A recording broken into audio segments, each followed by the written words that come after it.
Okay, so in this part of the course, we're gonna go over P.D.I. What that means is pre-delivery inspection. If you have your own business, you're gonna get a lot of calls saying that customer call in, customer is gonna say, hey, I just purchased an RV, can you go through it for me? I wanna make sure before I purchase it, everything works.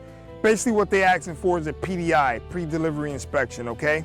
If you're starting a job, usually they ask you to do a couple P.D.Is, so you may be doing some P.D.Is starting out.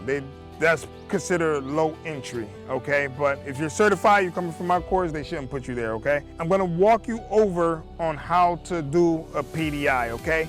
And P.D.I is very simple. It's basically looking at the exterior, making sure that the tires are right, making sure that the blinkers are working, making sure there's no holes, no obvious holes inside the coach, making sure the roof is intact, or any recommendation you can give them on the roof if need any.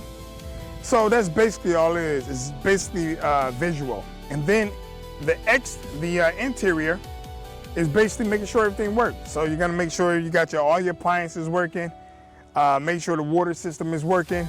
Now here is actually a live job where a customer is looking to purchase, but there's no electricity here or anything like that. So we have to pretty much go through it and we'll figure out what's working and what's not working, okay, as we go. So we're gonna do this live. With no further ado, let's get to it.